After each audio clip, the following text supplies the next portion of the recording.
So look at this. आपको जो सबसे पहली चीज है इसमें ग्रेविटेशन में,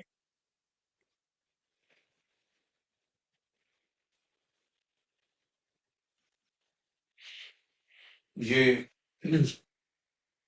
ग्रेविटेशन में जो सबसे पहली चीज है इट इज की एक तो थी जियोसेंट्रिक थ्योरी। तो ये गलत थी, है ना। जियोसेंट्रिक थ्योरी में था क्या कि अर्थ के चारों ओर सारे प्लैनेट्स रिवॉल्व करते हैं, जो कि गलत थी। तो इस पे बेस्ड ना कभी कोई क्वेश्चन आया है ना कभी कोई क्वेश्चन आए। फिर आई हीलियोसेंट्रिक थ्योरी। तो हीलियोसेंट्रिक थ्योरी जब दी जो है कोपरनिकस ने और गैलीलियो ने दी, तो भक्तों ने उन्हें बड़ी सजा दे दी, क्योंकि ये चर्च के अगेंस्ट थी। मतलब चर्च ने बोला था ये जो जियोसेंट्रिक थ्योरी थी वो चर्च की थी, और इसमें उन्होंने बोला हीलियोसेंट्रिक थ्योरी में कि अर्थ के चारों ओर सन रिवॉल्व नहीं करता है, अर्थ के चारों ओर प्लैनेट्स भी रिवॉल्व नहीं करते हैं, बल्कि सन के अराउंड रिवॉल्व करते हैं। मतलब इस थ्योरी में क्या था, planets and other planets and the earth revolve around the sun. So that was a correction. तो एक तो आपको ये पॉइंट याद रखना है। फिर उसके बाद जो दूसरा पॉइंट है जो फर्दर है वो ये है कि इसके बाद केपलर्स लॉज है, और केपलर्स लॉज बहुत ही इंपॉर्टेंट है। तो केपलर्स लॉज में पहला लॉ तो यही है जो कि मैं बोल रहा हूं, और आप चाहो तो आप कोट कर लो और अदरवाइज आप अपने उसे देख लेना रेफरेंस के लिए। पहला लॉ यही कि all the planets including earth revolve around the sun in the elliptical orbits। तो इसमें elliptical orbit का भी उन्होंने कॉन्सेप्ट दिया केपलर ने कि all the planets including earth revolve around the sun in the elliptical orbits। और एक इलिप्स में दो फोकस होते हैं, तो उनकी जितने भी इलिप्टिकल ऑर्बिट्स हैं सबका एक फोकस कॉमन है। मतलब सबका एक फोकस एक ही जगह होता है, और जो सन है उस कॉमन फोकस पे है। जहां पे सन है जो सबका कॉमन फोकस है इलिप्टिकल ऑर्बिट्स का। तो ये पहला पॉइंट था। और जो दूसरा पॉइंट था इसका केपलर का दूसरा पॉइंट इज वेरी इंपॉर्टेंट, जिसमें उन्होंने बोला कि जब एक प्लैनेट सन के चारों ओर रिवॉल्व करता है इलिप्टिकल ऑर्बिट में, तो जो उसकी एरियल वेलोसिटी है वो कांस्टेंट होगी। मतलब मैं यहाँ पे एरियल वेलोसिटी, जैसे ये line joining the sun and the planet P1 P2, ये प्लैनेट की पहली पोजीशन, प्लैनेट की दूसरी position, delta time T time के बाद। तो प्लैनेट्स ने जब P1 से P2 तक गया, तो line joining the sun and the planet sweeps out this area. कितना एरिया सीप किया, डेल्टा ए। तो उनका कहना था कि delta A by delta T, जो दूसरा लॉ है delta A by delta T, we call it areal velocity, ये कांस्टेंट है। मतलब ये हुआ कि चाहे प्लैनेट सन से दूर हो और या फिर प्लैनेट सन के पास हो, कहीं पे भी है, जब आप सेम टाइम डेल्टा टी में एरिया सीप लोगे तो सेम एरिया डेल्टा ए सीप होगा। मतलब delta A by delta T which is areal velocity, this will be constant. और बच्चों इसकी जो वैल्यू है, इसकी जो वैल्यू आती है वो वैल्यू आती है इक्वल टू एरियल वेलोसिटी की। केवल ये भी पूछा गया है, और दूसरी चीज जो पूछी गई इस पे बेस्ड क्या पूछी गई है, ये लॉ फिजिक्स के किस फंडामेंटल लॉ पे बेस्ड है। ये जो लॉ है ना, ये फिजिक्स का ये लॉ जो केपलर सेकंड लॉ है, फिजिक्स के किस फंडामेंटल लॉ पे बेस्ड है। तो मे बी कि आप में से कोई बच्चों को याद होगा, this law is based upon what, law of conservation of angular momentum. Is based upon what, law of conservation of angular momentum. तो एक बार जेई में यही क्वेश्चन पूछा गया था, this law is based upon which fundamental law of physics. और कम से कम 3 बार question ऐसा पूछा गया जेई में और नीट में भी, कि जिसमें था कि एरियल वेलोसिटी की वैल्यू क्या होगी, the areal velocity was to be calculated. तो areal velocity delta A by delta T है, इसकी वैल्यू होती है equal to L upon 2m। L upon 2m, L is what, angular momentum, L उस planet का angular momentum है। अच्छा, एक ही बता दूं आपको, जो प्लैनेटरी लॉज हैं वो सैटेलाइट मोशन के लिए भी वैलिड है। जब अर्थ के चारों ओर कोई सैटेलाइट रिवॉल्व करेगा तो उसके लिए भी ये सारे लॉज वैलिड है। L is the angular momentum upon 2m, m is the mass of the planet, या सैटेलाइट के केस में mass of the satellite. Alright students, so ये एरियल वेलोसिटी की वैल्यू होगी। तो कई बार वो लोग क्या बोलेंगे, आपको डेटा इस तरीके से देंगे कि आप जैसे एक पूरे रिवॉल्यूशन का टाइम, पूरे रिवॉल्यूशन का इसका एरिया, जैसे आप एरिया निकालते हो कि वो लोग मेजर एक्सिस माइनर एक्सिस की वैल्यू दे देंगे। तो यू नो कि इलिप्स का जो एरिया होगा that will be what pi a into b, जहां पे ए और बी मेजर और माइनर एक्सिस है। तो आप देखो कि जो है, ऐसे केस में बच्चे क्या करते हैं, पूरा एरिया निकालना फिर टाइम से डिवाइड करना है और वैसे नहीं, उन्होंने साथ में डेटा दे रखा होगा कि किसी पॉइंट पे इसका जो एंगुलर मोमेंटम है वो एंगुलर मोमेंटम कैलकुलेट करने के लिए डेटा दे रखा होगा, राइट। अब आप एंगुलर मोमेंटम कैलकुलेट करोगे and you know this thing कि जब एक प्लैनेट रिवॉल्व करता है चारों ओर तो उसका एंगुलर मोमेंटम कांस्टेंट होता है। इसका एंगुलर मोमेंटम कांस्टेंट क्या होगा, क्यों होगा, क्योंकि जैसे प्लैनेट P1 पोजीशन पे है तो P1 के ऊपर जो अट्रैक्टिव फोर्स है वो सन के थ्रू पास होगा। P2 पोजीशन पे भी जो अट्रैक्टिव फोर्स है सन के थ्रू पास होगा। कहीं पे भी होगा प्लैनेट, अट्रैक्टिव फोर्स सन के थ्रू पास होगा। तो उस अट्रैक्टिव ग्रेविटेशनल फोर्स का टॉर्क सन के अबाउट क्या होगा, जीरो होगा। अब क्योंकि टॉर्क जीरो है इसलिए एंगुलर मोमेंटम क्या होगा, कांस्टेंट होगा। तो दैट मीन्स कि वो किसी भी सिंपल पोजीशन पे दे देते हैं कि यहाँ पे आप एंगुलर मोमेंटम कैलकुलेट करोगे तो आप एंगुलर मोमेंटम अपॉन 2m से इसकी एरियल वेलोसिटी कैलकुलेट करो, राइट। अब जो थर्ड लॉ है इसका, थर्ड लॉ बच्चों है केप्लर्स थर्ड लॉ, कि जब प्लैनेट सन के चारों ओर रिवॉल्व करता है तो उसका जो पीरियड ऑफ रिवॉल्यूशन है, एक रिवॉल्यूशन का time T², it is proportional to what, R3। It is proportional what, R3, right. ये R3 के प्रोपोर्शन है। देखो जब अगर पाथ सर्कुलर हो, जैसे कि मेजॉरिटी ऑफ द क्वेश्चंस में लोग जो पाथ देते हैं, जब बोलेंगे अर्थ सन के चारों ओर रिवॉल्व करी इतनी डिस्टेंस तो आप पाथ सर्कुलर लेते हो, या सैटेलाइट अर्थ के चारों ओर रिवॉल्व करता है तो उस केस में सर्कुलर पाथ के लिए R जो है वो रेडियस होती है। सर्कुलर पाथ के लिए R क्या है, रेडियस है। तो square of the period of revolution is proportional to what, R3, ठीक है। लेकिन अगर ये इलिप्टिकल ऑर्बिट है तो R क्या है, सेमी मेजर एक्सिस, R ये है सेमी मेजर एक्सिस। अगर इसकी एक्सिस 2a है, पूरी मेजर एक्सिस 2a, R क्या होगा, R is a, is that your semi major axis. R ये है इलिप्टिकल ऑर्बिट की। तो T square becomes equal to what, KR3। जो टी स्क्वायर की वैल्यू है that becomes equal to what, KR3। ये टी स्क्वायर की वैल्यू आ गई, right. Just a moment students.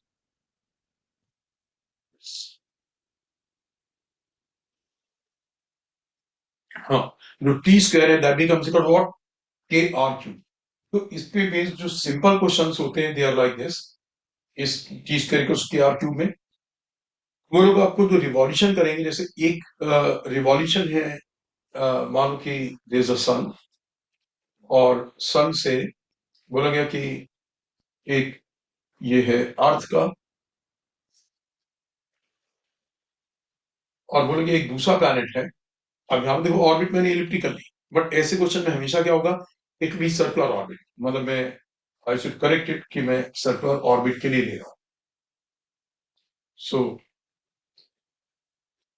ये अर्थ है मान लो, और इसकी डिस्टेंस बोला गया कि सन से आरी है, ठीक है ना। फिर बोला कि एक दूसरा प्लैनेट है, उसकी डिस्टेंस सन से 2 आरी है, इसकी 2 आरी है। तो बोला गया कि what will the duration of 1 year on that planet, what will be the duration of 1 year on that planet. You know, एक प्लैनेट अर्थ के चारों ओर जितनी देर में एक रिवॉल्यूशन पूरा करता है that is called 1 year on that planet. तो अब देखो आपने पहले सन के लिए लॉ लिखा, सन के लिए जो लॉ हुआ दैट इज व्हाट, कि T E square equals to KRE cube. फिर आपने उस प्लैनेट के लिए लिखा 2p square, TP square equals to k, और 2RE का whole cube that is 8RE cube. So that is a simple question, but नहीं कह सकते हैं कि जेई में या नीट में ऐसे सिंपल क्वेश्चंस नहीं आते हैं, आते हैं, राइट। यहाँ पे नोटिसेबल थिंग इज व्हाट, दोनों का, प्लैनेट का भी और अर्थ का भी रिवॉल्यूशन सन के राउंड है तो ये कांस्टेंट के क्या होगा, सेम होगा। अब आप T square upon TP square. हाँ बच्चे, जूम में कोई प्रॉब्लम आ गई।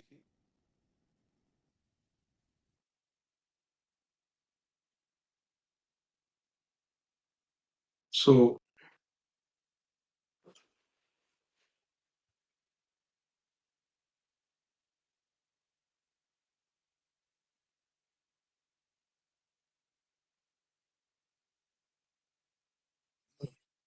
हाँ स्टूडेंट्स, तो कुछ प्रॉब्लम आ गई थी इसमें।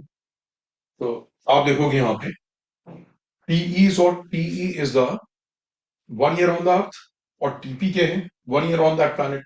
तो उस प्लैनेट का 1 ईयर अर्थ के प्लैनेट का 2 टाइम्स होगा, और यहाँ पे जब रिवॉल्यूशन दोनों का सेम चीज के अराउंड है तो के क्या होगा, सेम होगा। अब जिस केस में रिवॉल्यूशन अलग अलग चीज के अराउंड है उसमें के अलग होगा, और ऐसा क्वेश्चन भी जेई में 2 बार आया है।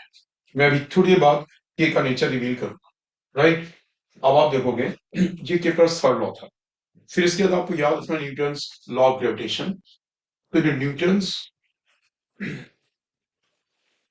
लॉ ऑफ ग्रेविटेशन है, इट इज दिस की force F is equal to capital G m1 m2 upon r square, है ना। जहां पे m1 m2 उनके मासेस हैं बॉडीज के, r उनके बीच का सेपरेशन है। और स्टूडेंट्स आपको स्पेशली याद क्या रखना है, ये लॉ किस किस चीज के लिए वैलिड है, ये लॉ पार्टिकल्स के लिए वैलिड है। जैसे दो पार्टिकल्स है उनके लिए वैलिड है।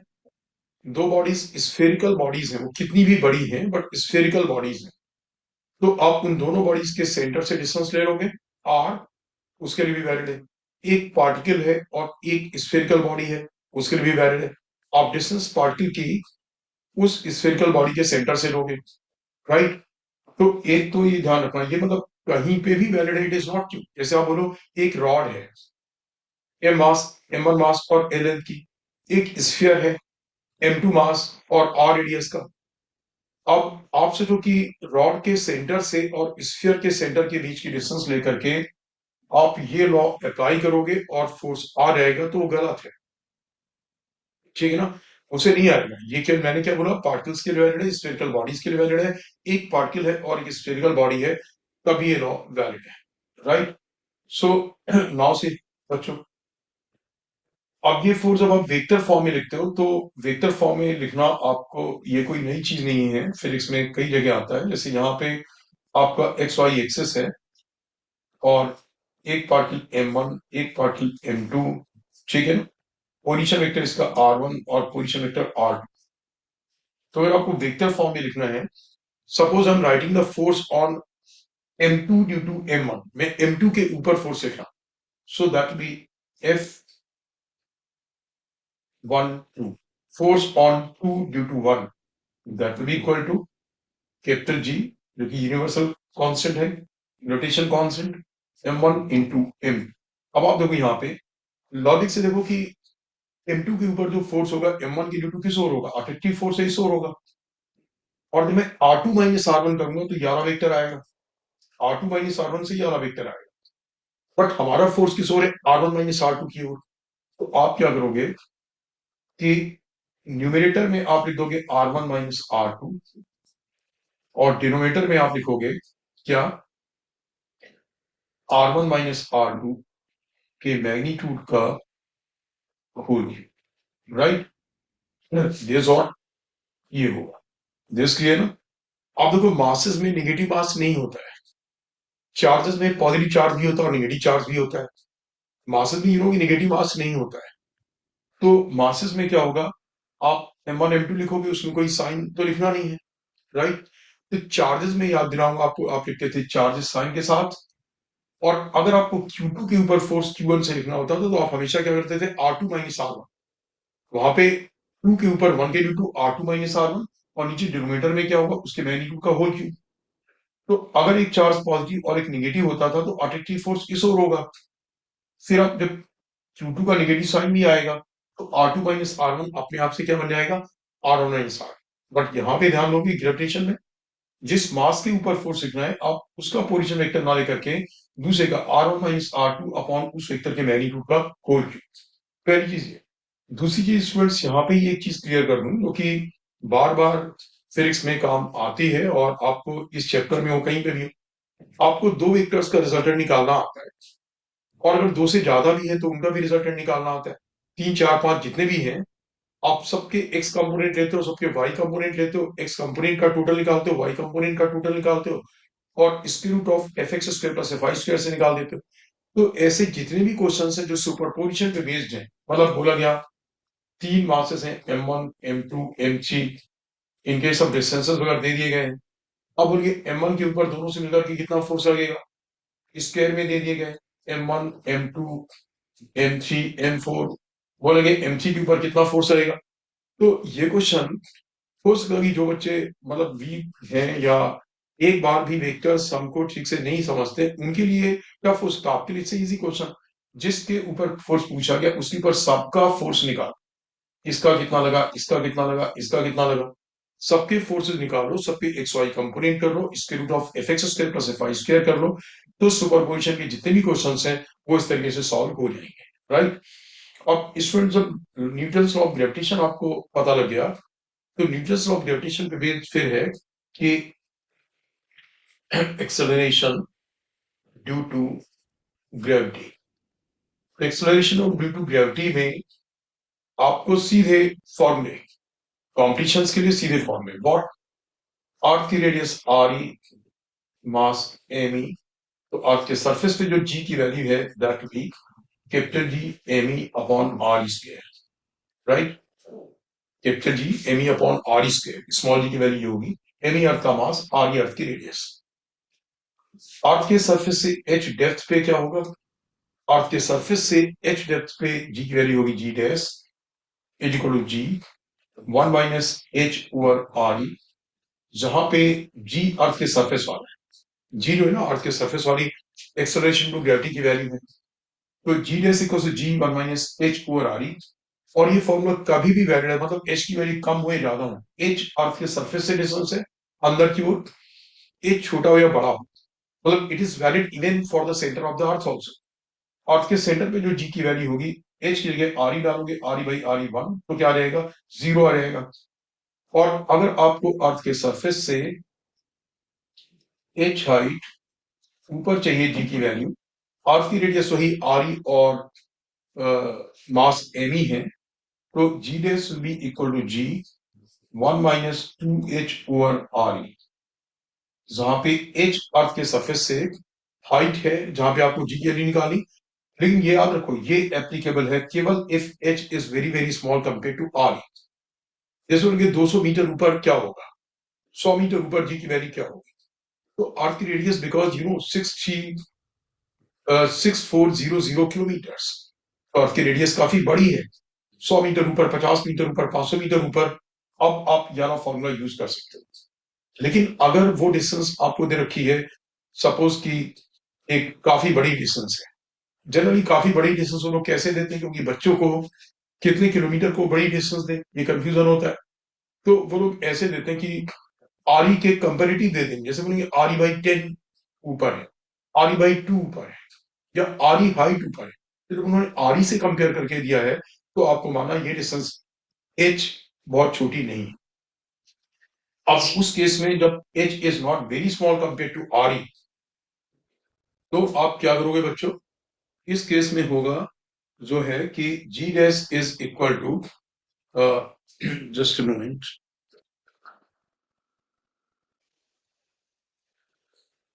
इस केस में जी डैश की वैल्यू होगी, G dash will be equal to G upon 1 + h/r e का होल स्क्वायर। ठीक है, ये तब है जबकि एच आर ई के कंपेरिजन में बहुत छोटा नहीं है। तो ये तो क्या, अर्थ के सरफेस के ऊपर, अर्थ के सरफेस से के अंदर, on the surface and surface के बियॉन्ड। तो देखो, अगर वो किसी दूसरे प्लैनेट के सरफेस पे भी बोलते हैं जी की वैल्यू निकालने के लिए, तब भी आप ऐसे करोगे, कैपिटल जी उस प्लैनेट का मास, उस प्लैनेट की रेडियस। तो इसके क्वेश्चंस जेई में या नीट पे मैंने देखे, कॉम्परेटिव क्वेश्चंस कैसे आते हैं, अर्थ के सरफेस पे जी की वैल्यू ये है, एक प्लैनेट है जिसकी डेंसिटी अर्थ की डेंसिटी से दोगुनी है, और रेडियस कुछ इतना दे दिया गया, इतने टाइम्स है।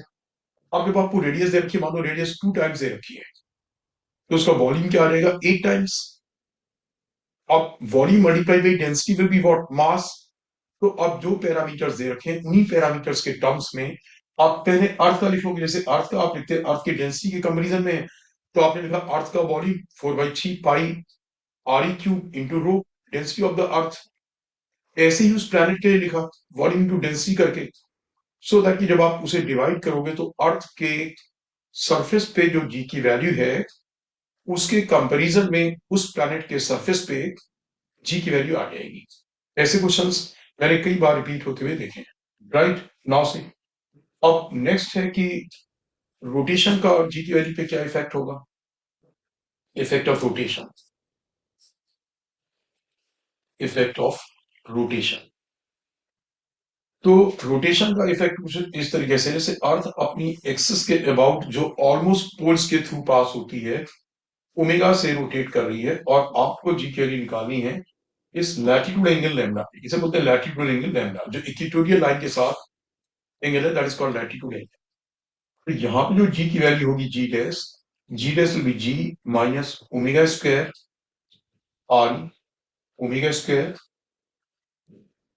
Into R into cos square lambda into what, cos square lambda.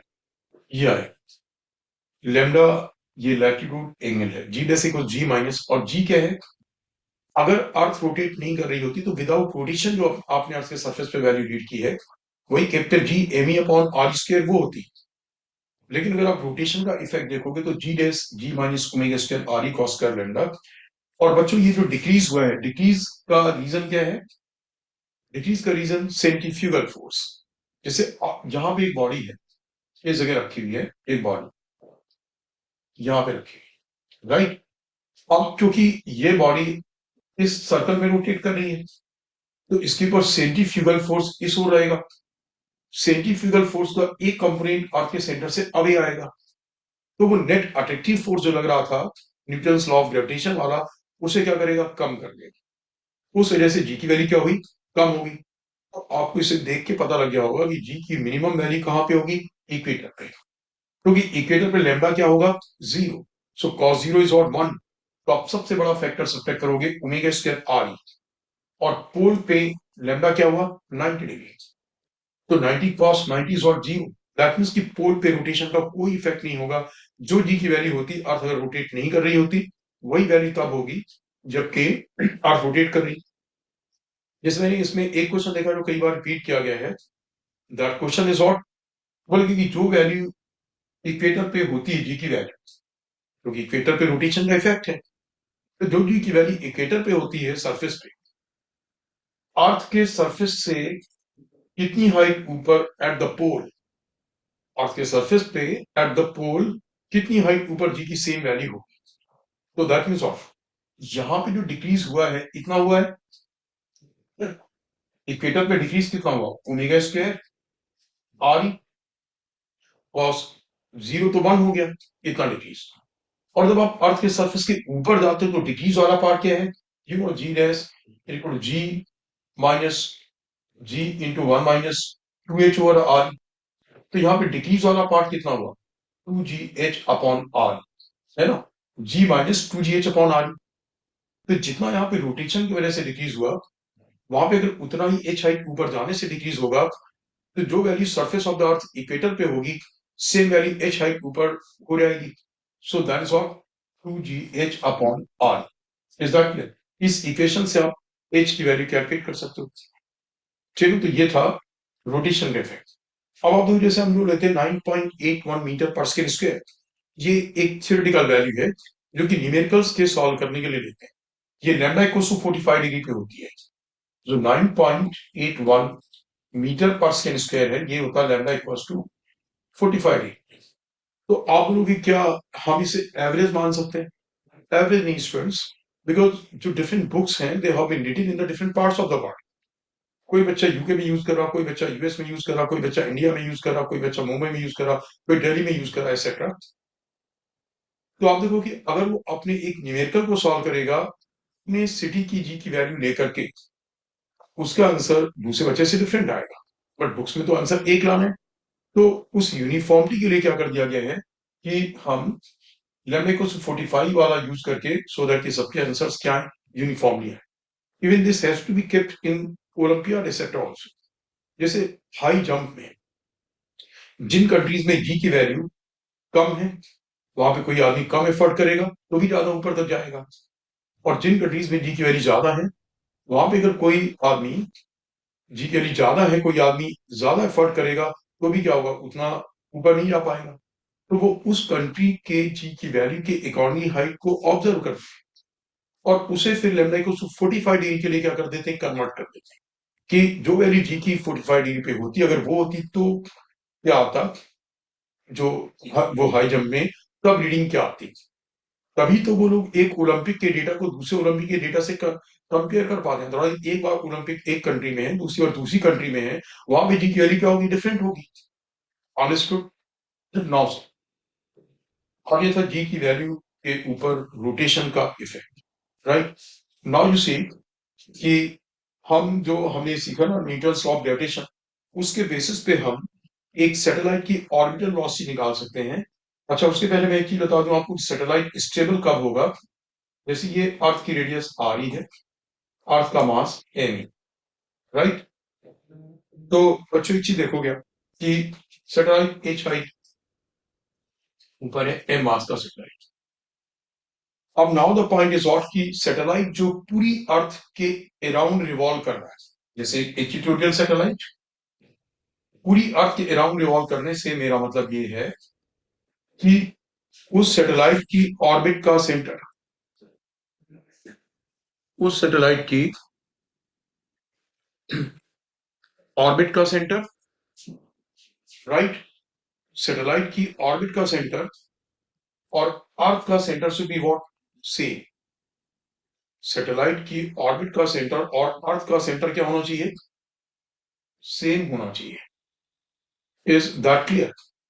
आप समझ गए मेरी बात? जब ये सेंटर सेम होगा, फिर जो ग्रेविटेशनल अट्रैक्टिव पुल है वो भी लगेगा सेंटर की ओर। जो ग्रेविटेशनल अट्रैक्टिव पुल है किस ओर लगेगा, सेंटर की ओर।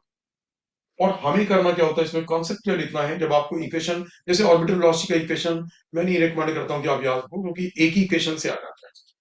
आप उसे बस कॉन्सेप्ट याद रखो, जितना अट्रैक्टिव पुल होगा अर्थ के सेंटर की ओर, ठीक है ना। मैंने बोला कि अर्थ का सेंटर और उसकी ऑर्बिट का सेंटर कोइंसाइड करना चाहिए।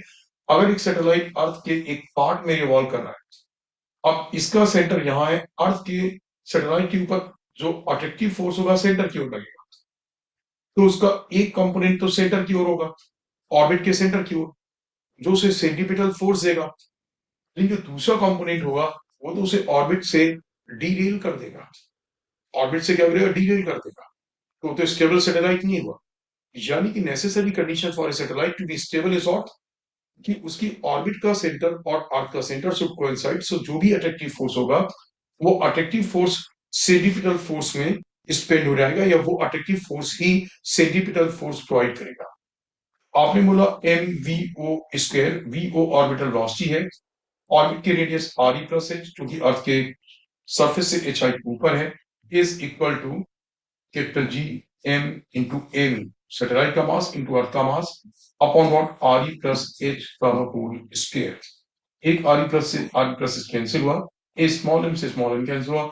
अब वीओ की वैल्यू निकालोगे, वीओ की वैल्यू आ गई। अब कई बार जो मैंने अभी आपको बताया था थोड़ी देर पहले कि G equals to capital G M E upon what, G M E upon R E square. तो बहुत सी जगह क्या होता है कि जो कैपिटल जी एम ई है इसके लिए small E R E square के टर्म्स में, जैसे यहाँ पे कैपिटल जी एम ई आया। अब अगर उनके डेटा में अर्थ की सरफेस का स्मॉल जी दे रखा है, तो ऑर्बिटल वेलोसिटी को आप small G are E square के टर्म से ला सकते हो। चलो, डिपेंडिंग अपॉन कि उसमें कैसा है, ये ऑर्बिटल वेलोसिटी या भी। अब इसमें आप एक चीज ये देखोगे कि जैसे ये ऑर्बिटल वेलोसिटी आई, तो ऑर्बिटल वेलोसिटी इससे आगे root of capital G M E upon what, R E plus H, upon R E plus H. This clear? तो अगर इस डेटा से हम लोग टाइम पीरियड टी निकालते हैं, तो आप देखो जो टाइम पीरियड टी आएगा वो टाइम पीरियड टी हो गया। मैं नेक्स्ट उसमें पेज में कर रहा हूं। Time period T becomes equal to 2 pi R E plus H divided by what, V O, ये पीरियड ऑफ रिवॉल्यूशन आ गया सैटेलाइट। तो time period T equals to pi R E plus H divide by V O, V O के लिए आपने निकाली, अभी निकाली थी, रूट ऑफ जीएमई, और upon root of R, so R plus H to the power 3/2 आ गया, है ना, ये आ गया। अब मैं अगर इसको स्क्वायर करता हूं तो T square equals to 4 pi square upon G M E into what, R E plus H का होल क्यूब। अब अगर मैंने मान के बोला कि R E plus H is से स्मॉल आर, मतलब total distance from the centre of the earth, तो ये आ गया आपका टी स्क्वायर इक्वल्स टू, ये कॉन्स्टेंट के हो गया, के और R cube, this is the के प्लस थर्ड, राइट। तो अब आप देखो, अगर आपको जैसे बोलोगे कि अर्थ का रिवॉल्यूशन सन के राउंड है और मून का रिवॉल्यूशन अर्थ के राउंड है, दोनों के टाइम पीरियड को कंपेयर करना, अब दोनों के रिवॉल्यूशन अलग अलग चीज के राउंड है, वो लोग डिस्टेंस तो दे देंगे कि अर्थ की डिस्टेंस सन से इतनी है, तो यहां पे ध्यान रखो, डिस्टेंस हमें कहां से लेनी होती है, सेंटर से। अर्थ की डिस्टेंस सन से इतनी है, मून की डिस्टेंस अर्थ से इतनी है, आर तो दे दी, बट के कैसे अलग हुआ, यहाँ पे कांस्टेंट क्या आएगा, ये सैटेलाइट का रिवॉल्यूशन था, तो सैटेलाइट अर्थ के राउंड रिवॉल्व करा, तो डिनोमीटर में मास किसका आएगा, अर्थ का, तो मून के लिए तो मास अर्थ का आएगा, बट जब बात करोगे कि अर्थ के रिवॉल्यूशन के लिए, तो यहाँ पे मास किसका आएगा, सन का, जिसके अराउंड रिवॉल्यूशन है। अब ये कांस्टेंट के दोनों का सेम नहीं होगा, है ना, तो टी स्क्वायर इक्वल्स के में आप याद रखो, ये 4 पाई स्क्वायर बाई कैपिटल ये वाला टर्म फिर भी सेम होगा, तो आप इतना भी याद रख सकते हो केवल कि टी स्क्वायर इक्वल्स के अपॉन एम ई, और एम ई में कि अर्थ के अराउंड रिवॉल्यूशन है, अगर ये होता सन के राउंड तो के अपॉन एम एस, और बाकी तो आर क्यूब है ही, जो उसकी डिस्टेंस है। Is that clear? ऐसा क्वेश्चन कुछ एक बार पूछा गया है जेई में, आई होप कि आपको क्लियर हो गया। तो एक तो ऑर्बिटल वेलोसिटी निकालो, और क्योंकि इक्वेशन बिल्कुल बहुत ही जल्दी जल्दी डिराइव हो जाते हैं, तो मैं आपको सजेस्ट करूंगा कि इनमें आप ये मत करो, जैसे यहाँ पे था ऑर्बिटल वेलोसिटी, आप ऑर्बिटल वेलोसिटी अगर कोई चीज सॉल्व करते करते याद हो रहा कि तो वेल एंड गुड, नहीं तो क्या करो, आप एक स्टेप का डेरिवेशन आप इमीडिएटली निकालो, सो दैट कि कोई कंफ्यूजन या मिस्टेक होने के चांसेस ही ना हो। और ऑर्बिटल वेलोसिटी जिस फॉर्मेट में पूछा गया उस न्यूमेरिकल में, आप उस फॉर्मेट में कन्वर्ट कर लोगे, and this true for the time period T also, तुरंत 2 pi R E plus H upon V O, उसकी वैल्यू डालो और निकालो, ये टाइम पीरियड टी आ गया। तो इनमें कुछ एक स्पेशल केसेस हैं, इसके लिए भी, ऑर्बिटल वेलोसिटी के लिए भी, और इसके लिए भी टाइम पीरियड के लिए। ऑर्बिटल वेलोसिटी में उन्होंने पूछा उस सैटेलाइट की ऑर्बिटल वेलोसिटी क्या होगी जो अर्थ के सरफेस के बिल्कुल क्लोज है। अर्थ के सरफेस के बिल्कुल क्लोज होने का मतलब बच्चों ये हुआ कि एच की वैल्यू 0 है, capital G M E upon R E. अब capital G M E you know is what, small G R square, ये देखो कैपिटल जी में स्मॉल जी आर स्क्वायर, जहां स्मॉल जी आर स्क्वायर आएगा, एक are से are cut गया, और वीओ क्या आ गया, root of small G R. ये उस सैटेलाइट के लिए है जो सैटेलाइट अर्थ के सरफेस के बिल्कुल क्लोज है। सिमिलरली आप देखो टाइम पीरियड जब बोलेंगे उस सैटेलाइट के लिए जो अर्थ के सरफेस के बिल्कुल क्लोज, यहां पे भी एच आप 0 डाल दोगे, फिर आर ई क्यूब आ जाएगा, और कैपिटल जी एम ई क्या आएगा, स्मॉल जी आर स्क्वायर, तो ऊपर आर ई क्यूब, यहाँ आर ई स्क्वायर एक, तो एक आर ई ऊपर आ जाएगा, है ना, और नीचे स्मॉल जी आ जाएगा। तो डिपेंडिंग अपॉन की क्वेश्चन में किसके टर्म्स में है और कहाँ पे जी पूछा गया है टाइम पीरियड या ऑर्बिटल वेलोसिटी, उसके अकॉर्डिंगली आप, ठीक है। नाउ सी, ये तो सैटेलाइट में जैसे इक्वेटोरियल सैटेलाइट, जो मान लिया हमने यहाँ पे सैटेलाइट का टाइम पीरियड टी निकाला, उसके लिए एच निकाला, एच के टर्म्स में था टाइम पीरियड टी। अब अगर मान की कोई सैटेलाइट अर्थ के चारों, जैसे जैसे अर्थ का रोटेशन है जिस सेंस में है, वो सैटेलाइट अर्थ के रोटेशन के सेंस के साथ साथ ही रिवॉल्व कर रहा है, जैसे अर्थ का रोटेशन इस सेंस में है, और एक सैटेलाइट यहाँ पे है और बिल्कुल इसके साथ साथ ही रिवॉल्व कर रहा है, मतलब दैट मीन्स उनकी दोनों की ओमेगा सेम है, जितनी अर्थ की ओमेगा उतनी इसकी ओमेगा, तो वो सैटेलाइट लगातार उसी पॉइंट पे रहेगा ऊपर। तो उसके लिए जरूरी क्या है, एक तो जो अर्थ के रोटेशन का सेंस है उसके रोटेशन का सेंस भी सेम होना चाहिए, साथ में जो उसका टाइम पीरियड है, अर्थ के रोटेशन का टाइम पीरियड है, दैट इज व्हाट 24 आवर्स, उसका भी टाइम पीरियड क्या आना चाहिए, 24 आवर्स। और ऐसे सैटेलाइट को हम क्या बोलते हैं, जियो स्टेशनरी सैटेलाइट, जियो स्टेशनरी सैटेलाइट, क्योंकि वो लगातार अर्थ के उसी पॉइंट के ऊपर रहता है।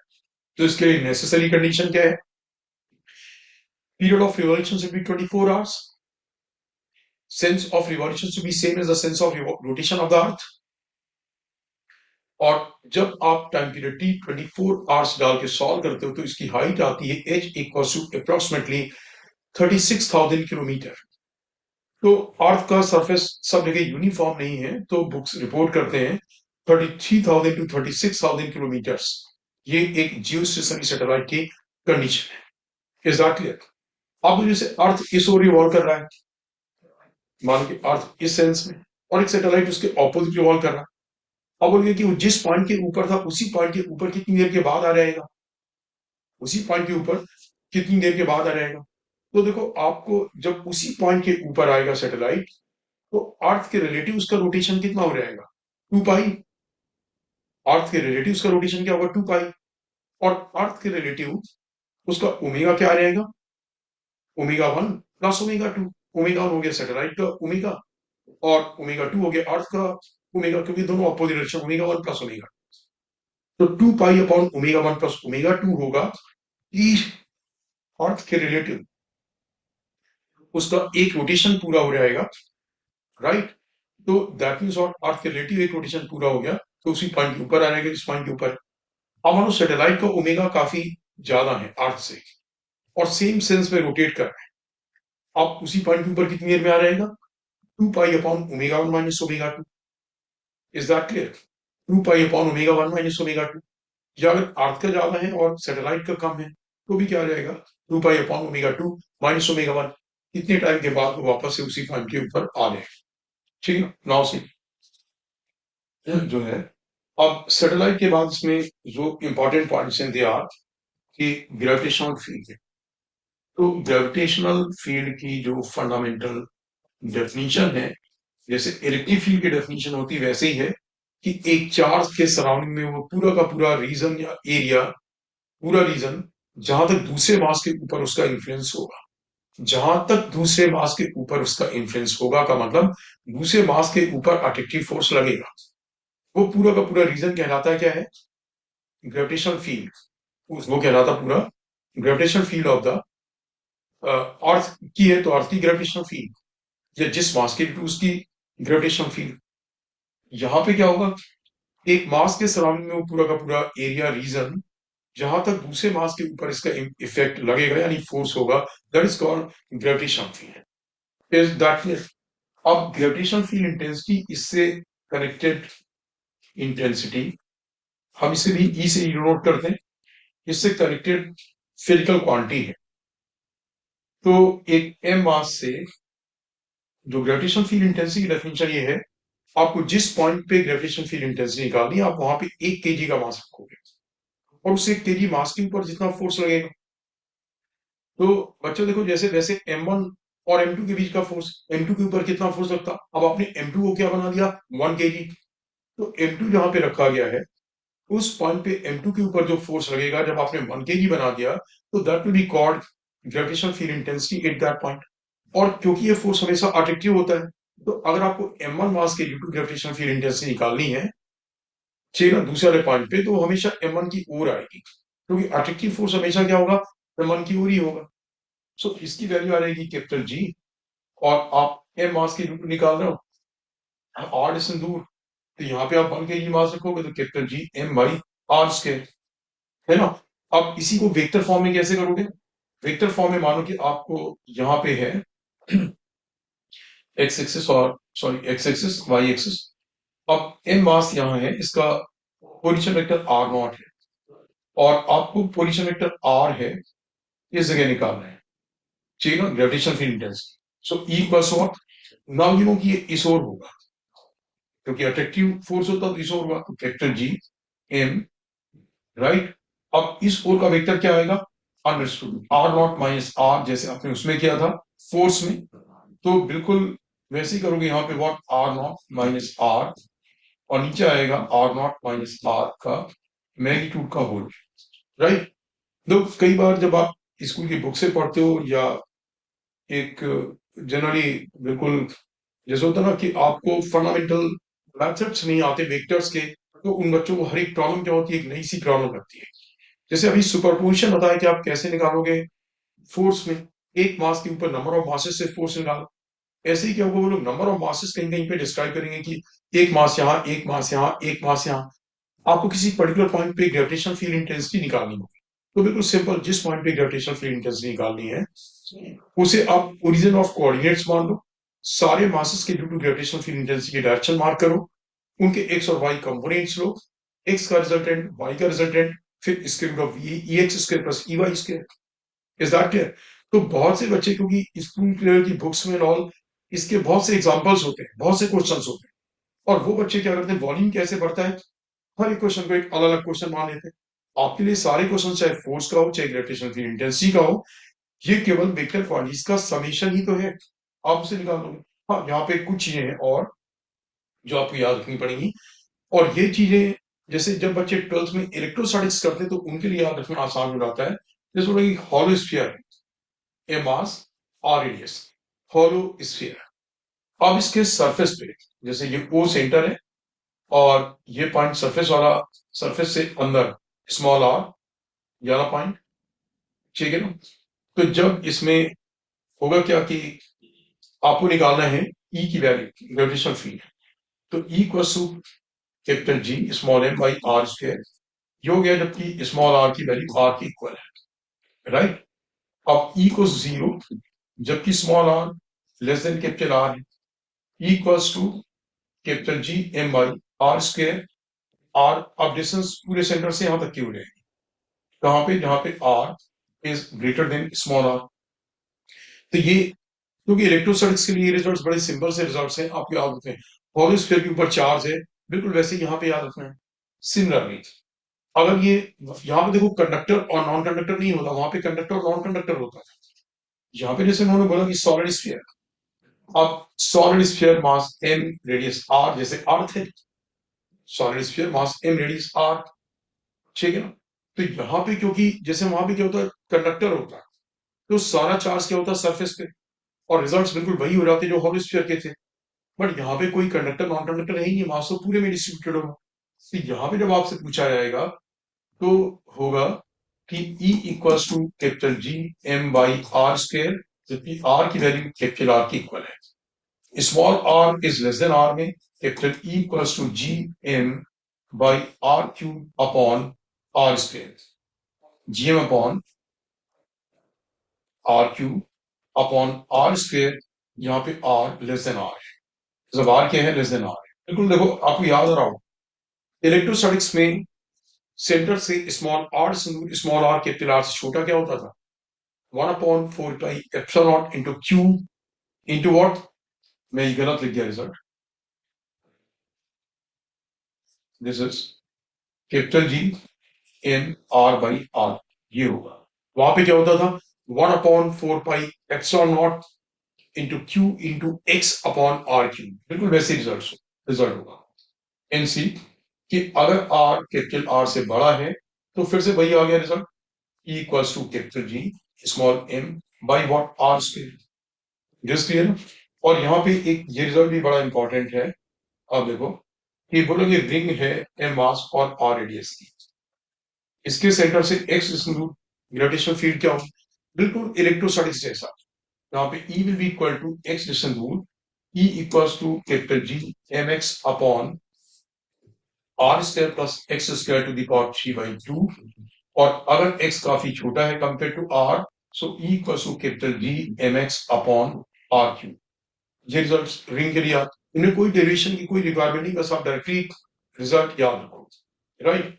हाँ, कभी कभी मैंने देखा है जेई मेन में ही वो लोग दे देते हैं कि आपको उसमें रिजल्ट याद नहीं होगा बल्कि करना, ठीक है? आपको करना पड़ेगा। मैं एक बार ये रिजल्ट, मे बी आपने नोट नहीं करा हो, फिर से दिखा दूं, लुक एट दिस, ठीक है? तो बच्चों आप देखोगे कि जो है नोटेड,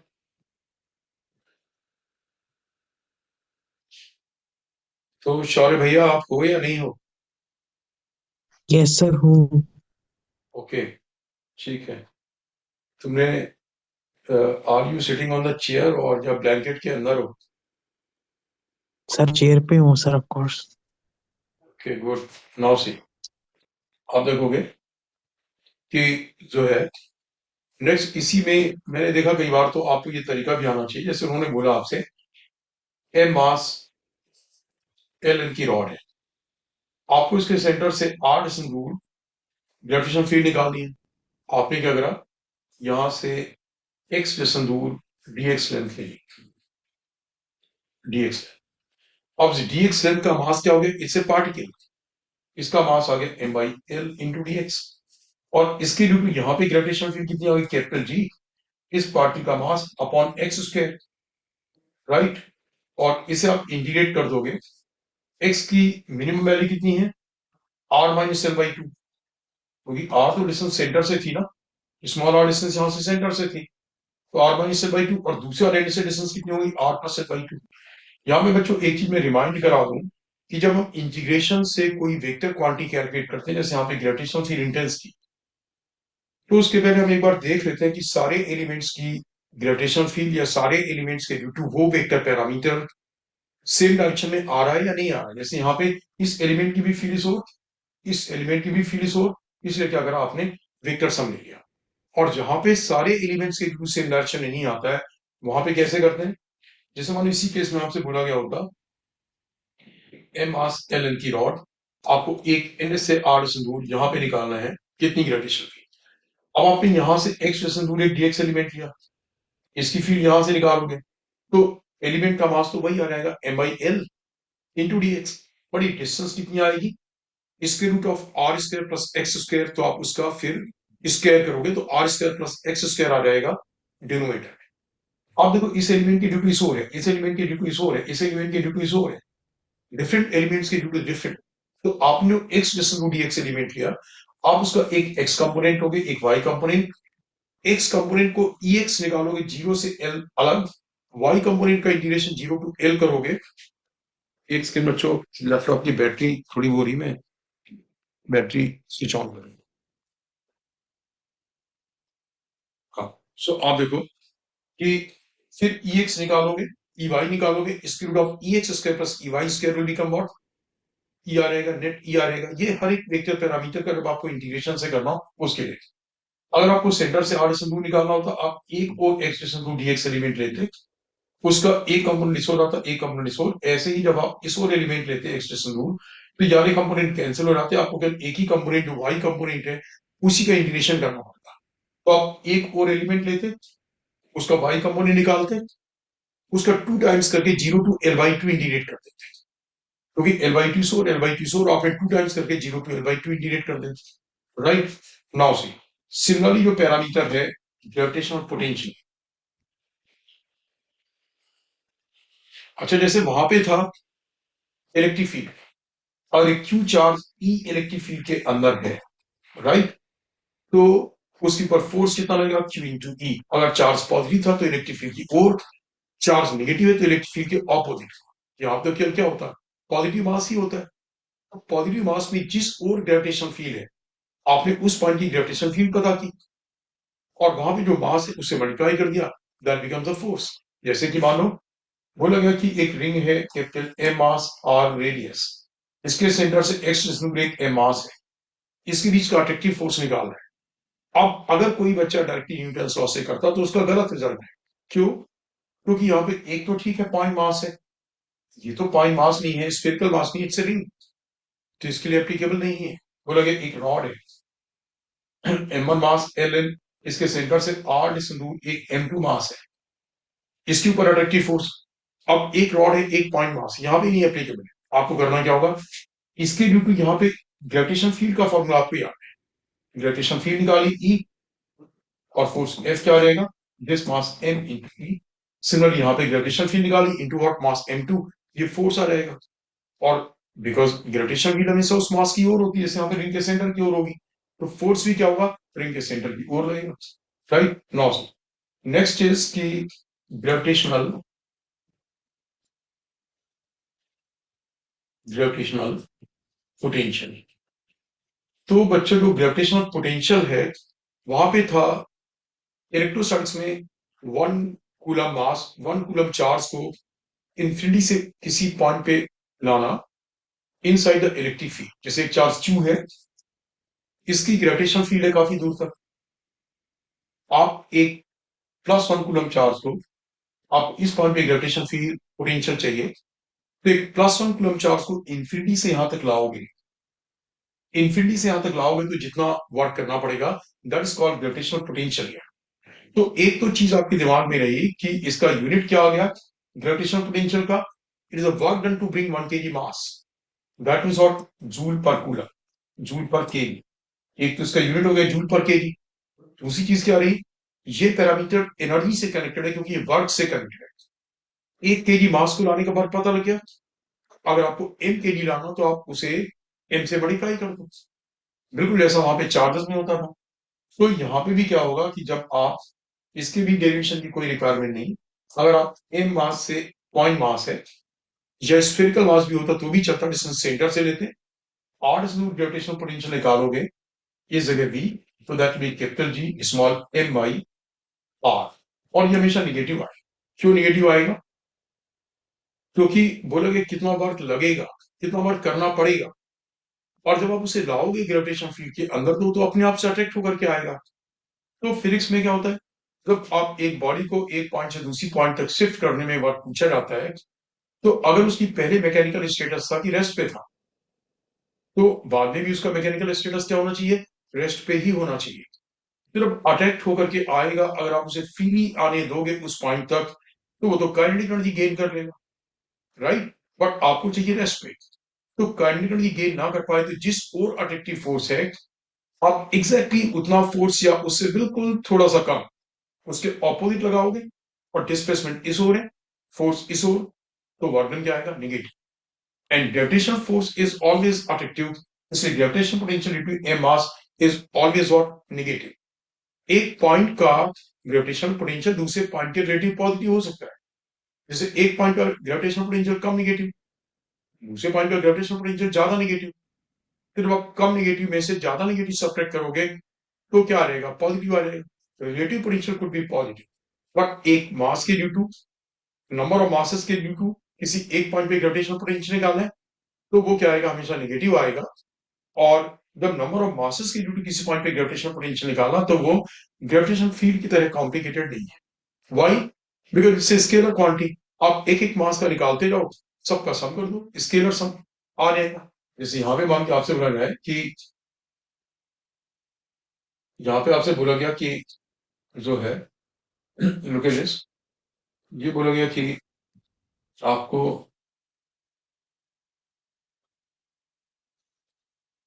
विल से बोला गया कि एक वो है, क्या है, एक जो है कि वो एक स्फीयर, ठीक है, hollow, hollow sphere, M mass radius R. अब इसके due to gravitational potential surface का, जिन बच्चों को इलेक्ट्रोस्टैटिक्स के रिजल्ट चाहते हैं वो डायरेक्टली कर सकते हैं। तो यहाँ पे R equal to capital R में V equal to minus G M by R, R less than R में V equal to minus G M by R. Centre का भी यही होगा, जो सरफेस का था वही अंदर के हर एक पॉइंट का होगा, वही सेंटर का, राइट। और अगर R is greater than R, तो that will be V equal to minus of G M by R, minus of G M by small. ये था हॉलो स्फीयर। और अगर ये सॉलिड स्फीयर होता, तो बच्चों सॉलिड स्फीयर में क्या होगा कि आर इक्वल स्मॉल आर पे तो यही होगा, R is greater than R में भी यही होगा रिजल्ट। लेकिन अगर आपको सेंटर पे निकालना हो, तो जो सरफेस पे होता है ग्रेविटेशनल पोटेंशियल, जो सरफेस पे हो, सेंटर पे उसका 3/2 टाइम्स होगा, इसमें 3/2 मल्टीप्लाई कर दो, इसमें क्या करोगे 3/2 मल्टीप्लाई कर। और अगर आपको सॉलिड स्फीयर में सेंटर से आर दूर निकालना है, small R is less than capital R, तो आपको इंटीग्रेशन से करना पड़ेगा। कैसे, आई टेल यू दैट। ये आपने नोट किया बच्चों, दिस इज नोटेड। अरे कोई बोल दिया करो, Yes, sir. यदि यू वांट टू से कि नोट, तो तब जब हम नोट कराओगे तभी तो कुछ बताएंगे। सो 9 से अब आप देखोगे कि जो है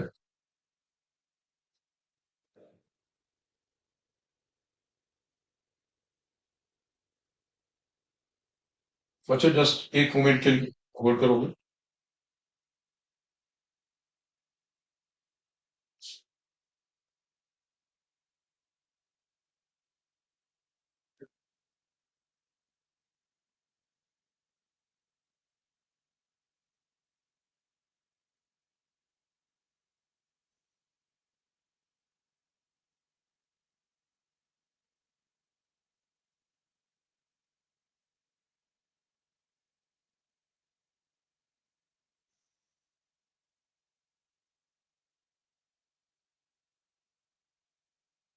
हाँ, नॉइजल से अब ये देखोगे कि जो सॉलिड स्फीयर मैंने बोला कि अगर आपको सेंटर से स्मॉल आर जरूर निकालना है, मास एम रेडियस आर, बिल्कुल वैसे ही करते आप।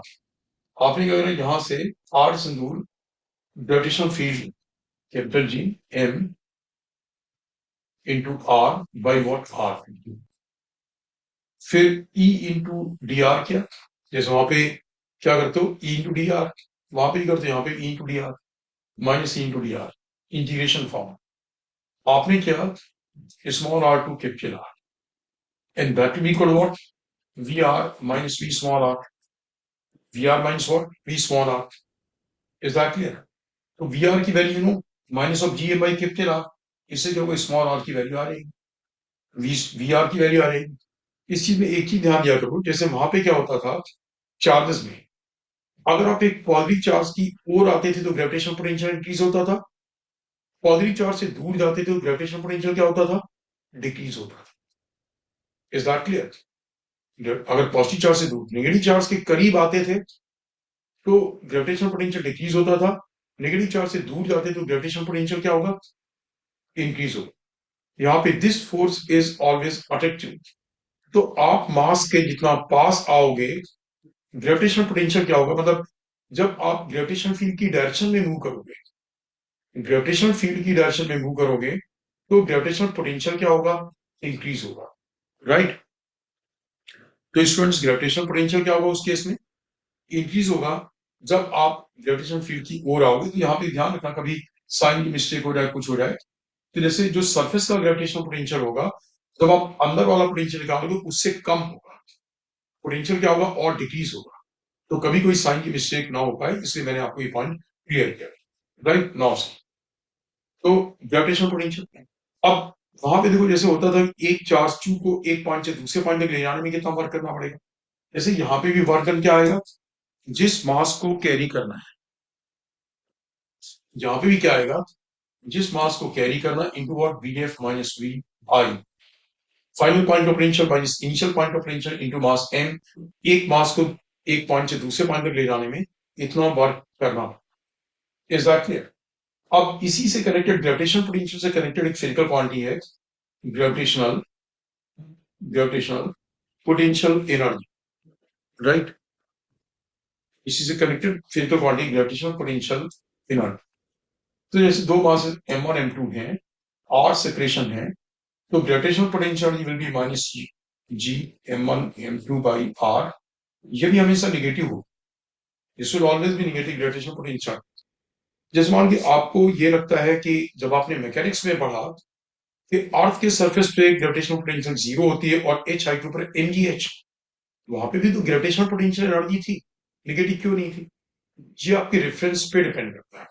ग्रेविटेशन चैप्टर में हम ग्रेविटेशनल पोटेंशियल जीरो लेते हैं इंफिनिटी पे, ग्रेविटेशनल पोटेंशियल जीरो कहां पे लेते हैं, इंफिनिटी पे। फिर आप इंफिनिटी पे जीरो है और पास आओगे तो क्या होगा, ग्रेविटेशनल फील्ड की ओर जा रहे हो तो ग्रेविटेशनल पोटेंशियल क्या होगा, पोटेंशियल एनर्जी निगेटिव होगी, पोटेंशियल निगेटिव तो पोटेंशियल एनर्जी भी क्या होगा, निगेटिव होगी। तो किसी भी दो मासेस के लिए ये हमेशा निगेटिव आएगा। अब दो मासेस हैं, चार मासेस हैं, 10 मासेस हैं, दो दो के पेयर बना करके टोटल ग्रेविटेशनल पोटेंशियल निकाल लो, जितनी होगी that mean the total gravitational potential of the system. Is that clear? Total gravitational potential of the what, system. अब यहाँ पे हम ग्रेविटेशनल पोटेंशियल का टर्म रिलेटिव, जैसे वर्क निकालना है, इससे निकालना, हम ग्रेविटेशन चैप्टर में वर्किंग के लिए जनरली यह फॉर्मूला यूज नहीं करते हैं, हम एनर्जी के थ्रू निकालते हैं। हम लोग क्या करते हैं, जैसे आपको दे रखा है एक सिस्टम है m1 m2 मास का, सेपरेशन इज केप्ट आर, बोले इनको m1 m2 को भी नीड टू कैरी, हम इन्हें ले जाना है एक दूसरे से 2 आवर सेपरेशन में लेना। कितना वर्क करना पड़ेगा आपको यहाँ पे, जब सिस्टम में केवल पोटेंशियल इन्वॉल्व है, राइट, केवल पोटेंशियल मतलब काइनेटिक एनर्जी ना तो पहले थी ना काइनेटिक एनर्जी बाद में, और वर्डन पूछा जाए तो आपको वर्डन हमेशा क्या होगा, it will equal to Pe2 minus Pe1। बाद वाली पोटेंशियल ही निकालो माइनस पहले वाली पोटेंशियल ही with the proper sign, that will the word, जब काइनेटिक एनर्जी इन्वॉल्व नहीं है, राइट। अगर कहीं पे काइनेटिक एनर्जी इन्वॉल्व होती है, तो जहां पे काइनेटिक एनर्जी इन्वॉल्व है वहां पे वही सिस्टम है, काइनेटिक एनर्जी इन्वॉल्व है but external force is not involve, तो उस केस में क्या होगा कि this will equal to P1 plus K1 equals to P2 plus, right. कैसे, जैसा आपकी बोला गया, एक रिंग है, mass m, radius r, mass m और रेडियस r। तो सबसे पहले तो मैं आपको कहता हूं कि इसके सेंटर से r दूर, यहाँ पे ग्रेविटेशनल पोटेंशियल क्या होगा, यहाँ पे gravitational potential v will be, ये बिल्कुल पॉइंट मास वाले फॉर्मूले से ही आ जाएगा, क्योंकि सर्किमफेरेंस के हर एक पॉइंट से इस पॉइंट की डिस्टेंस सेम है। So minus G M chain upon what, R square plus R square square, इतना ग्रेविटेशनल पोटेंशियल आ गया। अब मालूम बोला कि यहां से इसका मास m था, एक m नॉट मास इस ओर थ्रो किया गया विद सम काइनेटिक एनर्जी, कुछ काइनेटिक एनर्जी थ्रो किया गया। बोला कि जब वो सेंटर पे पहुंचेगा तो इसकी वेलोसिटी क्या होगी, जब वो सेंटर पे पहुंचेगा तो वेलोसिटी अगर उन्होंने पूछी है तो आपने निकाला क्या, पहला था gravitational potential G, what, minus G M upon square root of R square plus R square into mass, मतलब व्हाट, अगर आपको ये पॉइंट मास होते तो minus G M one into by R से आ जाता, एक पॉइंट मास एक स्फेरिकल मास तभी आ जाता। लेकिन अगर एक पॉइंट मास है और एक स्फेरिकल मास नहीं है या पॉइंट मास नहीं है, तो आप क्या करोगे, जो स्फेरिकल मास नहीं है, राइट, उसके ड्यू टू दूसरे पॉइंट पे पोटेंशियल निकालो, उसे उस जगह जो मास है उससे मल्टीप्लाई कर दो, ये पोटेंशियल है। Plus what, initial kinetic energy half M V naught square, मानो वी नॉट से थ्रो करा गया, दिस इक्वल्स टू व्हाट, अब सेंटर पे gravitational potential minus G M by R into M naught, gravitational potential plus what, half M we square. तो centre पे पहुंच के वेलोसिटी क्या होगी, आ रहेगी। क्वेश्चन की लैंग्वेज से समझ जाएगा कि इक्वेशन को किस फॉर्म में कन्वर्ट करना। उन्होंने बोला कि यहां से कितनी मिनिमम वेलोसिटी से थ्रो करें सो दैट कि वो सेंटर तक पहुंच जाए, राइट, सो दैट कि वो सेंटर तक पहुंच जाए। Is that clear. यहाँ पे ग्रेविटेशन में ऐसा क्वेश्चन इसलिए नहीं आएगा क्योंकि जब इस ओर जाएगा तो उसकी वेलोसिटी लगातार क्या होगी, इंक्रीज होगी, क्योंकि ग्रेविटेशनल पोटेंशियल और ज्यादा नेगेटिव होता जा रहा है। ग्रेविटेशनल पोटेंशियल जितना ज्यादा नेगेटिव होगा, ग्रेविटेशनल पोटेंशियल जितनी ज्यादा नेगेटिव होगी, तो काइनेटिक एनर्जी क्या होगी, इंक्रीज होगी जाएगी। यहाँ पे ये पूछा जा सकता है, सेंटर पे एम नॉट मास है, उससे हमने वेलोसिटी वी नॉट से थ्रो करा, कितनी मैक्सिमम डिस्टेंस दूर जाएगा, तो initial potential D plus kinetic energy equals out final potential D, क्योंकि मैक्सिमम दूर का मतलब वहां पे जाके वो रेस्ट पे आ गया होगा, तो पूरी पूरी एनर्जी पोटेंशियल में कन्वर्ट हो गई।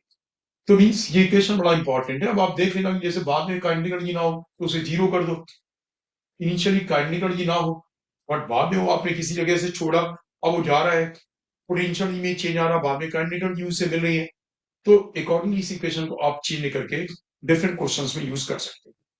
बच्चों ये क्लियर हुआ, क्यों, कोई बोलो तो ये क्लियर हुआ या मैं ऐसे ही बोले जा रहा हूँ।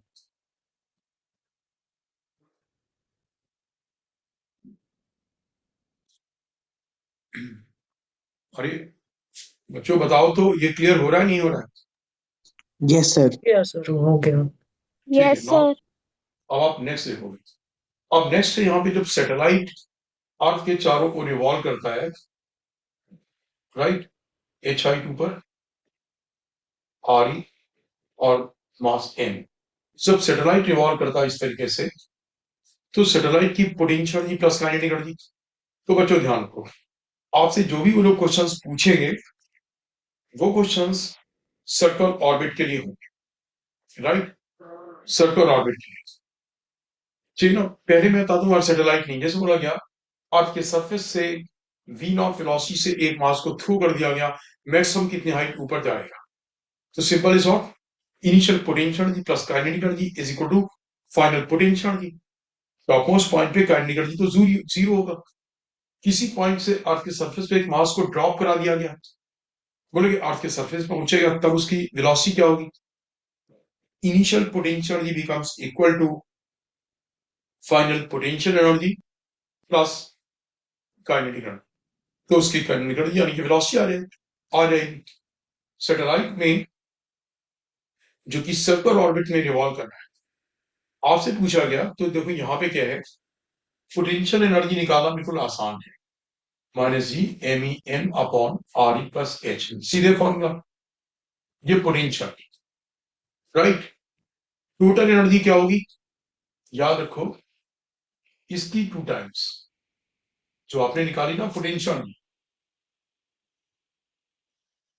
एक सेकेंड,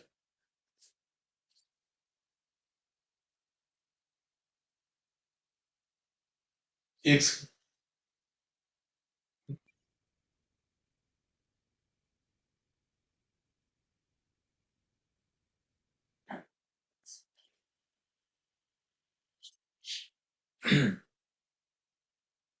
हाँ, total energy will be equal to इसकी 2 टाइम्स, उस जगह की पोटेंशियल निकालो, उसका 2 टाइम्स कर दो, that will become what, total energy. और जो टोटल एनर्जी आएगी उसमें माइनस साइन लगा दो, minus of total energy, that become kinetic energy. ये क्या रहेगी, काइनेटिक। तो दैट मीन्स कि सैटेलाइट मोशन में जब ऑर्बिट में रिवॉल्व कर रहा है, आपको कोई एनर्जी निकालनी, आप इसे निकालोगे। अब ऐसे में क्वेश्चंस क्या आते हैं, ध्यान से सुनो। बोल गया अर्थ का रेडियस आर ई, मास एम ई, अर्थ के सरफेस पे एक स्मॉल एम मास है, उसे हमें एच हाइट ऊपर थ्रू करना है, कितनी काइनेटिक एनर्जी देनी पड़ेगी। तो सिंपल, अभी जैसे पहले बताया था, पोटेंशियल की प्लस काइनेटिक एनर्जी, ठीक है, is equal to minus G M E M by R E plus H. तो इनिशियल वेलोसिटी पूछी गई, इनिशियल काइनेटिक एनर्जी आ जाएगी, मतलब minus capital G M E M upon R E plus half M we square is equal to minus G M E M upon R E plus H. Kinetic energy आ गई, उससे आप velocity निकाल लोगे।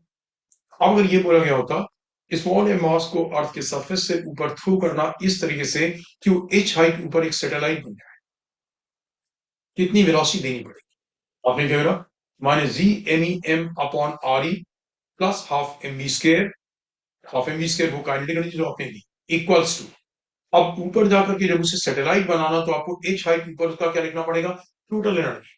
अब आपको केवल पोटेंशियल से काम नहीं चलेगा, जब वो सैटेलाइट है तो ऊपर क्या होगा, उसके पास पोटेंशियल भी होगी प्लस काइनेटिक भी होगी।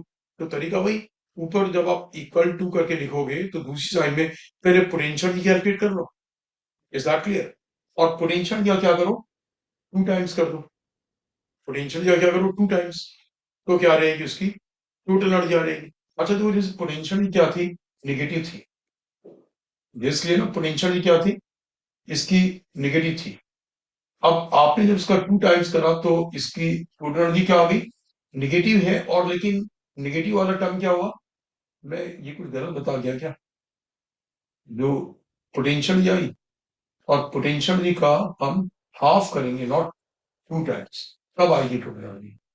क्योंकि टोटल एनर्जी जो है कि पोटेंशियल एनर्जी से क्या होगी, ज्यादा होगी, क्योंकि काइनेटिक एनर्जी पॉजिटिव है। तो मैं अगर 2 टाइम्स कर दूंगा तो क्या आ जाएगा, वो तो और नेगेटिव एनर्जी और बढ़ गई, तो ये हाफ होगा। आई एम सॉरी बच्चों, ये करेक्शन कर लो, यहाँ पे हाफ। आप टोटल एनर्जी निकाल, पोटेंशियल एनर्जी निकालो, पोटेंशियल एनर्जी का हाफ कर दो, that will be what, total energy. और kinetic energy will be what, minus of total energy. Is that clear. तो अब क्या करोगे, जैसे एच हाइट ऊपर हमें सैटेलाइट बनाना है, उसे कितनी वेलोसिटी देनी पड़ेगी, तो initial potential energy plus half M square equals to H height ऊपर उसकी पोटेंशियल एनर्जी लिखो, उससे टोटल एनर्जी लिख दो और उसके इक्वल कर दो बस। एक सैटेलाइट को एक ऑर्बिट H1 हाइट ऊपर ऑर्बिट थी, उसे H2 फर्दर हाइट ऊपर ले जा करके दूसरे ऑर्बिट में सेट करना है। तो अब आपको देखो क्या करना है, कितना वर्क करना पड़ेगा, कितनी काइनेटिक एनर्जी देनी पड़ेगी। सैटेलाइट जो अर्थ के सरफेस से h1 हाइट ऊपर था उसे h2 हाइट और ऊपर ले जाकर के सैटेलाइट को ऑर्बिट में सेट करना कितना बार करना पड़ेगा? तो आप क्या करोगे? इनिशियल ऑर्बिट में total energy plus work done या plus additional kinetic energy supply is equal to what? बाद वाली ऑर्बिट में total energy. Is this clear? Is this clear students? Yes sir. Sorry तुम्हारी आवाज नहीं आई।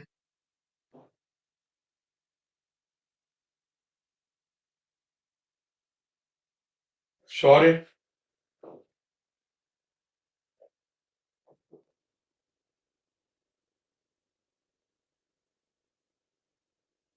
सर वो मीटिंग में ही नहीं है।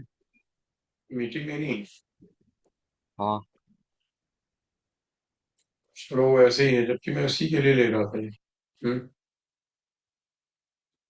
चलो ठीक है, मैं तो कंप्लीट करता हूँ उनसे। सुनाओ सी, आप देखोगे। अब इसमें लास्ट आर्टिकल है एस्केप वेलोसिटी। आर्क की रेडियस आर ई, मास एम ई, स्मॉल एम मास। बोलो कि कितनी वेलोसिटी दे सो दैट की एस्केप कर जाएगा। एस्केप कर जाएगा मतलब अर्थ की ग्रेविटेशन फील्ड के बाहर चला जाएगा। अर्थ की ग्रेविटेशन फील्ड के बाहर चला जाएगा। तो स्टूडेंट्स यहाँ पे क्या है कि किसी भी चीज को, जैसे होता है ना कि bound system and free system. Bound system जिसके पार्टिकल्स एक दूसरे से बाउंड है। कोई भी system electrical, mechanical, magnetic etcetera bound तब होगा जबकि उसकी टोटल एनर्जी नेगेटिव हो। और अगर आप उसे इतनी काइनेटिक एनर्जी दे दो, kinetic energy is always positive. आप इतनी काइनेटिक एनर्जी दे दो कि उसकी टोटल एनर्जी जीरो आ जाए, तो सिस्टम के पार्टिकल्स एक दूसरे के अट्रैक्टिव फोर्स से दूर चले जाए। तो यहाँ पे इसी कॉन्सेप्ट के चलते आपने अर्थ के सरफेस पे potential minus G M I R E plus और काइनेटिक एनर्जी दी आपने half M B square. VE मैंने इससे लिखा क्योंकि इसका टोटल मैं जीरो करने जा रहा हूं। मतलब वो वेलोसिटी, स्केप वेलोसिटी है, टोटल जीरो हो जाएगा तो अर्थ की ग्रेविटेशन पुल के बाहर चला जाएगा। इससे जब आप वीई की वैल्यू निकालोगे तो वीई की वैल्यू आ जाएगी root of twice of G M E M upon R. M से एम कर जाएगा अपॉन वॉट? आर। ये आ जाएगा। अब यहां पे देखो, अगर मैं कैपिटल जीएमई की जगह इसको small G are E square लिखता हूं, कैपिटल जीएमई की जगह small G are E square, तो रूट टू जी आर ई हो जाएगा। इसका मतलब कि अगर कोई सैटेलाइट अर्थ के सरफेस के बिल्कुल क्लोज है, तो जो उसकी ऑर्बिटल वेलोसिटी होती, आप उसकी वेलोसिटी रूट टू टाइम्स कर दो और वो क्या करेगा? एस्केप कर देगा। और ये केवल सरफेस के लिए क्यों नहीं है, किसी भी ऑर्बिट में सैटेलाइट की जो भी वेलोसिटी है, उस ऑर्बिट में जो ऑर्बिटल वेलोसिटी है उसका रूट टू टाइम्स कर दो, जमीन की वेलोसिटी को 1.41 टाइम्स कर दो। जो वेलोसिटी उसका 1.41 टाइम्स कर दो, यानी 41% इंक्रीज कर दो, तो वो सैटेलाइट उस ऑर्बिट को छोड़ करके क्या करेगा? एस्केप कर जाएगा। Is that clear? तो वो केवल क्वेश्चन आपसे अर्थ के सरफेस पे इसके वेलोसिटी नहीं पूछ सकते किसी दूसरे प्लेनेट के लिए। कॉन्सेप्ट आपको पता, आप उस सरफेस के प्लेनेट पे पोटेंशियल एनर्जी निकालो प्लस हाफ एम स्क्वायर करो, उसे जीरो को इक्वल कर दो। Is that clear?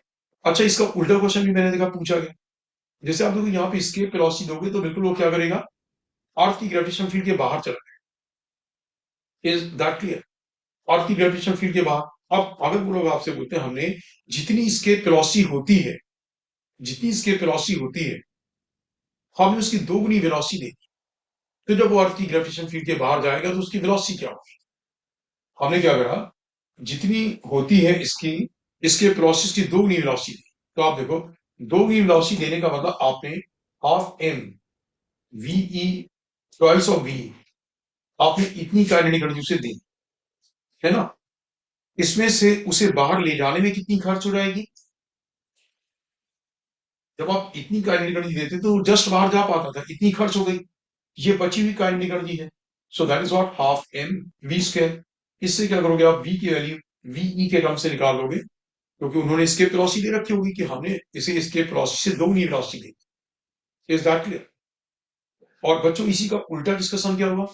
बोला गया कि अर्थ के सरफेस, अर्थ से जहां पे अर्थ की ग्रेविटेशन फील्ड खत्म होती है, उसे यहाँ पे ड्रॉप करा दिया गया। उसे ड्रॉप करा दिया गया एक एम मास को, तो जब अर्थ के सरफेस पर पहुंचेगा उसकी वेलोसिटी क्या होगी? ऑब्वियसली वी के इक्वल। यहां से v से थ्रो करा गया तो जब वो ग्रेविटेशनल फील्ड के बाहर पहुंचा तो उसकी वेलोसिटी 0, और जब आपने वहां से ड्रॉप कराया अर्थ के सरफेस पे पहुंचा तो उसकी वेलोसिटी क्या आ गई, वही v हो जाएगी। Is that clear? ठीक है ना। फिर एक लास्ट चीज बचती है कि किसी किसी प्लैनेट के सरफेस पे जो है कि एटमॉस्फेयर नहीं होता है। तो क्यों नहीं होता है? तो प्लैनेट की सन से डिस्टेंस कितनी है इसके ऊपर डिपेंड करेगा कि उस प्लैनेट का टेम्परेचर कितना है। अगर प्लैनेट की सन से डिस्टेंस बहुत ज्यादा है तो वहां पे टेम्परेचर कम होता है, और जिन प्लैनेट्स की जिस प्लैनेट की डिस्टेंस सन से कम है वहां पे टेम्परेचर ज्यादा होगा। टेम्परेचर के ज्यादा और कम होने से उस प्लैनेट के सरफेस पे मॉलिक्यूल्स की आरएमएस वेलोसिटी डिपेंड करेगी। अब उस सरफेस पे, उस प्लैनेट के सरफेस पे जो एस्केप वेलोसिटी रिक्वायर्ड है, राइट, अगर गैसेस के मॉलिक्यूल्स की RMS velocity depending upon the temperature जो उस सरफेस पे, उस प्लैनेट के सरफेस पे है, अगर आरएमएस वेलोसिटी एस्केप वेलोसिटी से ज्यादा है तो मॉलिक्यूल्स क्या करेंगे, एस्केप कर जाएंगे। क्योंकि एस्केप वेलोसिटी में मैंने ये तो बोला नहीं कि कुछ की से हमें ऊपर की ओर ही थ्रो करना है। आप ऐसे थ्रो करो, वो तो काइनेटिक एनर्जी वाले एक्सप्रेशन पे बेस्ड था ना, and kinetic energy is what, it's a scalar quantity. आप इसके वेलोसिटी यदि अर्थ के सरफेस पे 11.2 किलोमीटर पर सेकेंड आती है तो आप चाहे 45 डिग्री से थ्रो करो चाहे 30 डिग्री से थ्रो करो, इसके वेलोसिटी यदि इतनी ही आएगी, क्योंकि उस एक्सप्रेशन में कहीं पे डायरेक्शन थी नहीं, वो तो काइनेटिक एनर्जी और पोटेंशियल एनर्जी एक्सप्रेशन से आया था, राइट। तो गैस के मॉलिक्यूल्स की अगर आरएमएस वेलोसिटी उस टेम्परेचर पे, उस प्लैनेट के सरफेस पे जो इसके वेलोसिटी है उससे ज्यादा है तो escape कर जाएंगे, and there be what, no atmosphere, right.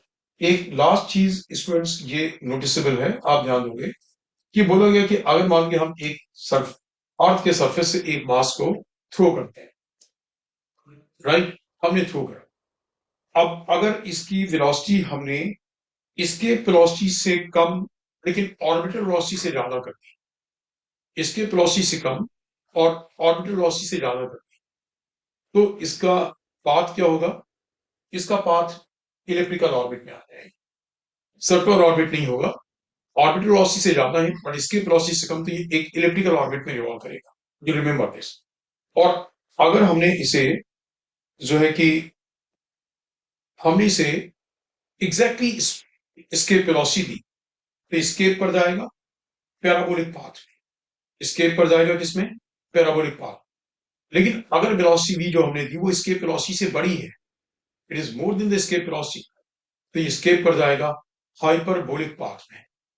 Students आपने सुना और नोट कर लिया बच्चों? सर एक बार रिपीट करना।